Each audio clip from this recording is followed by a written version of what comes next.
وہ دیتا ہے بے شمار بے حساب، آپ کے ناشکرے پن کے باوجود بھی دیتا رہتا ہے۔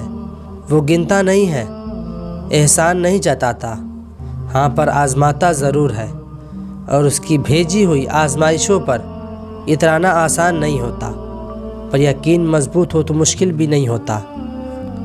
میں مضبوط نہیں ہوں، میں بہت کمزور ہوں، میں زیادہ دیر کسی سے نفرت نہیں کر سکتا، معاف کر دیتا ہوں، کیونکہ مجھے ڈر لگتا ہے مکافات عمل سے، خوف آتا ہے، اور میرا یہ ایمان ہے کہ اگر آج میں اپنے ساتھ ہوئی زیادتی کو معاف کر دوں گا تو بروز حشر اللہ تعالیٰ بھی میرے گناہوں کو معاف کر دیں گے۔ میں خود سکون کی تلاش میں ہوں، اس لیے دوسروں کو سکون پہنچانے کی کوشش کرتا ہوں، کیونکہ میں نے پڑھا تھا کہ ہم جو دوسروں کو دیتے ہیں وہی ہمیں واپس ملتا ہے۔ جب ہم اپنے خواب، اپنی خواہشات میں اللہ کی رضا رکھ کر اللہ سے مانگنے لگتے ہیں تو اللہ اپنی قدرت سے ساری تمنائیں پوری کرتے ہیں۔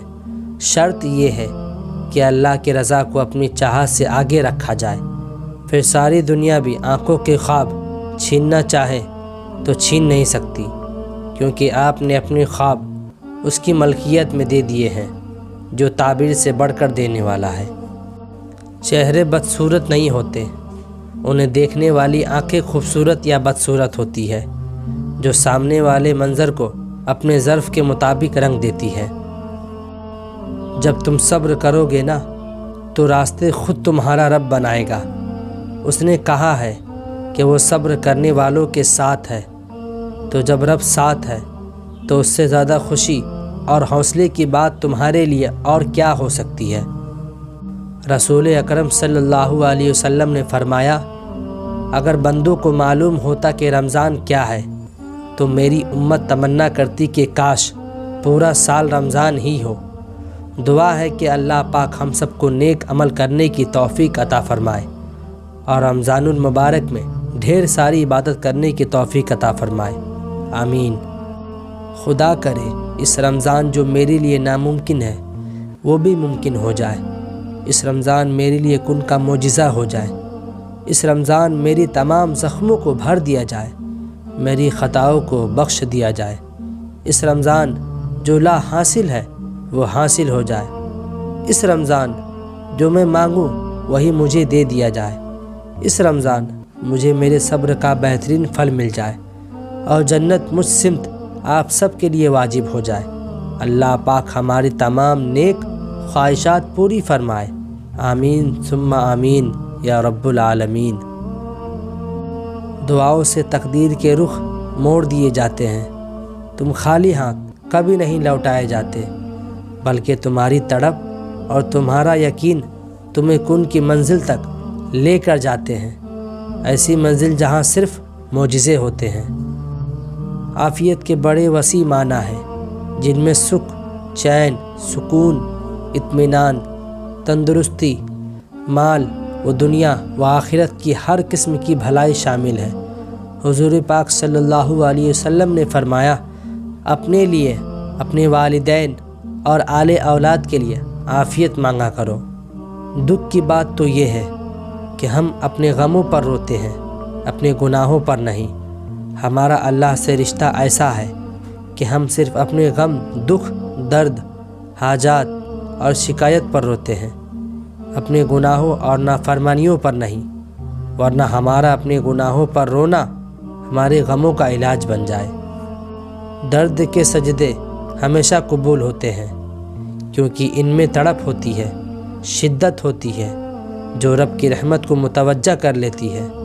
بے چین دل کی دعائیں کبھی رد نہیں ہوتی کیونکہ دل کا تعلق خالق سے بہت گہرا ہوتا ہے۔ ہر بار یقین سے مانگی ہوئی دعائیں دور بھگا دیتی ہیں۔ میرا اللہ میرا یقین کم نہیں ہونے دیتا، وہ ہماری کسی دعاؤں کو ضائع نہیں کرتا، بہتر ہوتا ہے تو دیتا ہے، آزماتا ہے تو وقت دیتا ہے، اور خطرہ ہوتا ہے تو دور کر دیتا ہے۔ اللہ پاک بہترین کرنے والا ہے۔ وہ جو چاند کو روشنی سے بھر کر آسمان کو ستاروں سے سجا دیتا ہے، وہ تمہیں بھی ایسے سکون سے بھر دے گا کہ پھر کوئی درد تمہیں نہ ستائے گا۔